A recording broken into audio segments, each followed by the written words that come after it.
जोशीमठ में आज होगी मलाड़ी इन और माउंट व्यू होटल को गिराने की कार्रवाई। एनडीए में सीबीआरआई ने संवेदनशील स्ट्रक्चर को सुरक्षित तरीके से गिराने पर मंथन किया। होटल मलारी को गिराने का काम मंगलवार को लोगों ने विरोध के बाद इसे रोक दिया गया। होटल मालिक ने मुआवजे की मांग की। जोशीमठ में क्षतिग्रस्त मकानों की संख्या 723 तक पहुंची। 86 घरों को अब तक खाली करवाया गया। जोशीमठ से अब तक 131 परिवार किए गए शिफ्ट। जोशीमठ में 344 और पीपल कोटी में 491 रिलीफ कैंप तैयार किए गए। 53 प्रभावित परिवारों को मदद राशि दी गई। 5,000 रुपए प्रति परिवार की दर से पैसे दिए गए। 10 क्षतिग्रस्त घरों को 1,30,000 रुपया प्रति घर के हिसाब से मुआवजा दिया गया। 70 खाद्यान्न किट और 70 कंबल बांटे गए। रक्षा राज्य मंत्री अजय भट्ट ने जोशीमठ का दौरा किया। आर्मी बेस में पीड़ित परिवारों से मुलाकात की। जोशीमठ पर बहुत बड़े खतरे को लेकर लोग चिंतित, सबको पार किया, ये खतरा भी टल जाएगा। बीजेपी नेता उमा भारती ने भरोसा जताया। इंसानों ने पहाड़ों का दोहन किया, तभी जोशीमठ का ये हाल हुआ। अखिलेश यादव ने चिंता जताई। जोशीमठ के लोगों की सहायता के लिए हरिद्वार से भेजे जा रहे जरूरी सामान। हरिद्वार से 2500 कंबल और 1000 खाने के पैकेट भेजे गए। योग गुरु स्वामी रामदेव की संस्था पतंजलि की पहल जोशीमठ के बेघरों के लिए भेजी राहत सामग्री। 200 कंबल सहित खाने का सामान भी भेजा। जोशीमठ के बाद अब अलीगढ़ में भी कई घरों में दरार आई। जांच के लिए नगर निगम की टीमें पहुंची। नगर निगम अधिकारी भी प्रभावित इलाकों में पहुंचे। कहा, जांच के बाद ही की जाएगी आवश्यक कार्रवाई। आरएसएस के सर संघ चालक मोहन भागवत ने कहा, इस्लाम को देश में कोई खतरा नहीं है, लेकिन मुसलमानों को हम बड़े हैं की भावना को छोड़ना पड़ेगा। संघ प्रमुख ने आरएसएस के मुखपत्र, ऑर्गेनाइजर और 5 जन्य को दिए एक इंटरव्यू में कहा, हिंदू हमारी पहचान राष्ट्रीयता और सबको अपना मानने और साथ लेकर चलने की प्रवृत्ति है।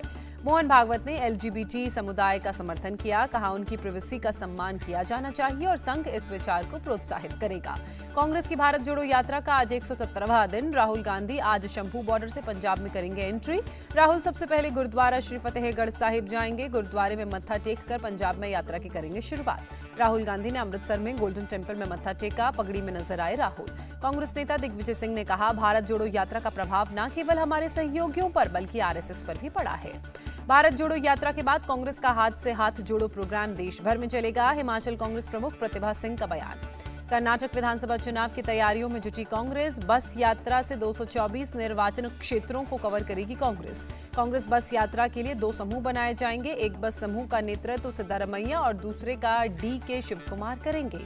केंद्रीय मंत्रिमंडल की आज सुबह 10:30 बजे होगी बैठक। कई महत्वपूर्ण फैसलों पर मुहर लगेगी।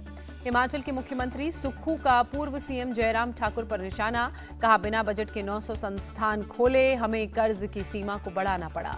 बीजेपी की शिखंडियों की जरूरत नहीं होनी चाहिए। भाषा बदलने की नसीहत देते हुए अखिलेश यादव का बयान सामने आया। त्रिपुरा के सीएम माणिक साहा ने निकाली जन विश्वास रैली। जनसभा को भी संबोधित किया। भारी संख्या में समर्थक शामिल हुए। अलवर में सांसद और डीएसपी विवाद में कूदे। विधायक बलजीत यादव सांसद बालकनाथ को बताया साधु के वेश में भेड़िया। विधायक बलजीत यादव ने सांसद को दी खुली चुनौती। कहा, सांसद ने अगर दोबारा वैसा किया तो थप्पड़ मार मार कर लाल कर दिया जाएगा। सांसद बालकनाथ का पलटवार। कहा, अधर्मियों से भर गया है राजस्थान। बिहार में खाद की किल्लत से किसान परेशान। किसानों के बीच जमकर खाद के लिए मारपीट। सासाराम में खाद नहीं मिलने से नाराज किसानों का हंगामा। किसानों के 2 गुट आपस में भिड़े। बिहार सरकार ने गंगा में क्रूज और कमर्शियल शिप चलाने की केंद्र की योजना का विरोध किया। जेडीयू अध्यक्ष ने कहा, बिहार में केंद्र की किसी योजना को चलने नहीं देंगे। जेडीयू अध्यक्ष लल्लन सिंह ने कहा, केंद्र सरकार गंगा में शिप उतारकर जनता के पैसे बर्बाद कर रही है। वाराणसी पहुंचे स्विट्जरलैंड से आए 33 पर्यटक। एयरपोर्ट पर धोबिया लोक नृत्य से उनका स्वागत हुआ। क्रूज पर जाने से पहले टूरिस्ट उत्साहित नजर आए। क्रूज की तस्वीर को कैमरे में कैद किया। दिल्ली में एटीएम कैश वैन से बीती शाम 8 लाख रुपए की लूट हुई। 55 साल के गार्ड की गोली मारकर हत्या की गई। जगतपुर फ्लाईओवर के पास आईसीआईसीआई बैंक के एटीएम में पैसा डालने आई थी कैश वैन। लूट को अंजाम देने के बाद बदमाश मौके से फरार।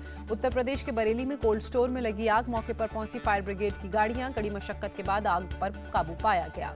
कोल्ड स्टोर के 4 में से 3 चैम्बर्स में लगी थी आग। आग लगने के कारण अभी पता नहीं चल पाए। पश्चिम बंगाल में न्यू जलपाईगुड़ी रेलवे स्टेशन के पास लगी आग। रूटीन ओवरहॉलिंग के दौरान पटरियों के पास लगी आग। आग की खबर मिलते ही फायर ब्रिगेड की टीम मौके पर पहुंची। कड़ी मशक्कत के बाद आग पर काबू पाया गया। शीजान खान की जमानत अर्जी पर आज होगी सुनवाई। पिछली सुनवाई पर वकील ने शीजान को बताया था निर्दोष। सुसाइड से पहले तुनिशा ने वीडियो कॉल पर अली से की थी बात, शीजान के वकील का दावा। शीजान के वकील के दावे पर तुनिशा के वकील देंगे जवाब। कोर्ट आज सुना सकता है फैसला। आजम खान की आज मुंबई कोर्ट में होगी पेशी। मुंबई के एडवोकेट एजाज अब्बास नकवी ने दर्ज कराया है मुकदमा। जेएनयू की पूर्व स्टूडेंट शहला रशीद पर चलेगा केस। दिल्ली के एएलजी ने दी मंजूरी। सेना को लेकर किए थे गलत ट्वीट। कोयता गैंग की दहशत कम करने के लिए पुणे पुलिस का एक्शन। हंसिया बनाने वाले दुकानदारों पर कार्रवाई की। मालेगांव पुलिस ने हथियार तस्करी का खुलासा किया। बड़ी संख्या में हथियार भी बरामद किए। पश्चिम बंगाल के नॉर्थ 24 परगना के कमरहट्टी इलाके में तेज धमाका, महिला सहित 6 लोग घायल। चंडीगढ़ में पुलिस और साइबर टीम का जॉइंट ऑपरेशन, साइबर फ्रॉड के 5 आरोपियों को गिरफ्तार किया। आसनसोल में नकाबपोश डकैतों ने कुरियर कंपनी में बोला धावा, 1 लाख से ज्यादा का कैश लेकर फरार हुए। पश्चिम बंगाल के सियालदह स्टेशन से लेकर पार्क सर्कस तक नौकरी के लिए युवाओं का प्रदर्शन। ममता बनर्जी की सरकार के खिलाफ मोर्चा खोला।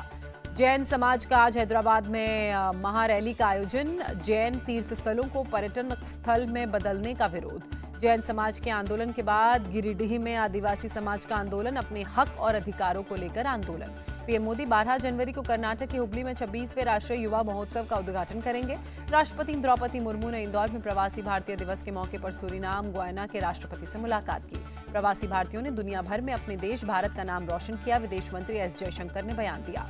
इंडियन आर्मी 15 जनवरी को मनाएगी 75वां आर्मी डे। पहली बार दिल्ली से बाहर होगी आर्मी डे की परेड।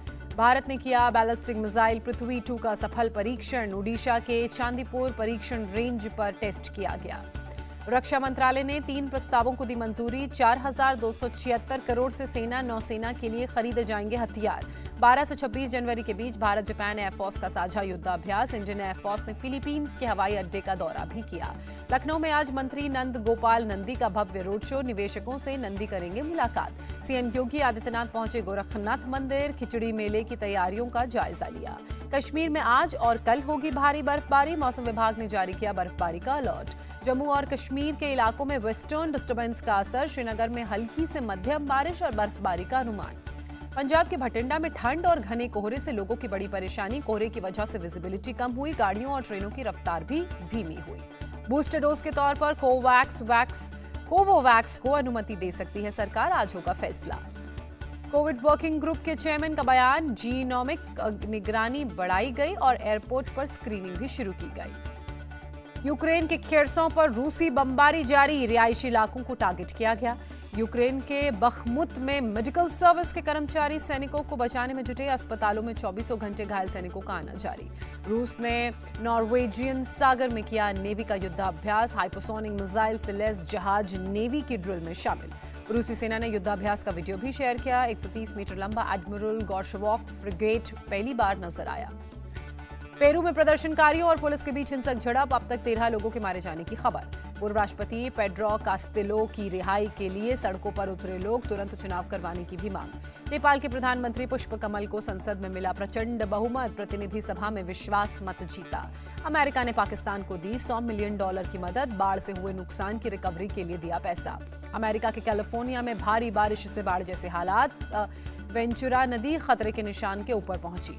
कैलिफोर्निया के वेंचुरा काउंटी में हेलीकॉप्टर से रेस्क्यू का काम जारी। टापू पर फंसे लोगों को हेलीकॉप्टर से निकाला गया। कैलिफोर्निया के सांता बारबरा में रिहायशी इलाकों में पानी भरा। सड़कों पर डूबी गाड़ियां। आने जाने के लिए नाव का लोगों ने लिया सहारा। केंद्रीय मंत्री पीयूष गोयल ने नेस्डेक में भारत की आर्थिक तरक्की के बारे में बताया। कहा, ये इंडिया में काम करने का सबसे सही वक्त। माइकल देवव्रत पात्रा फिर बनाए गए आरबीआई के डेप्यूटी गवर्नर। केंद्र सरकार ने की नियुक्ति। उत्तराखंड सरकार की बड़ी पहल। ग्रामीण क्षेत्रों के व्यवसाय में महिलाओं की भागीदारी के लिए रूरल बिजनेस इंक्यूबेटर हब बनेंगे। भारत ने पहले वनडे में श्रीलंका को 67 रनों से हराया। 3 मैचों की सीरीज में 1-0 की बढ़त। भारत ने पहले बल्लेबाजी कर 373 रनों का लक्ष्य विपक्षी टीम के सामने रखा। जवाब में श्रीलंका की टीम 8 विकेट के नुकसान पर 306 रन ही बना पाई। भारतीय बल्लेबाजों का जमकर चला बल्ला। कोहली 113, रोहित शर्मा 83 और शुभमन गिल ने 70 रन बनाए। कोहली ने जड़ा वनडे करियर का 45वां शतक। कहा, खुशी है टीम ने 370 से अधिक रन बनाए। श्रीलंका के कप्तान दसून शनाका ने खेली 108 रनों की पारी। 90 विकेट के लिए 73 गेंदों पर की 100 रन की साझेदारी।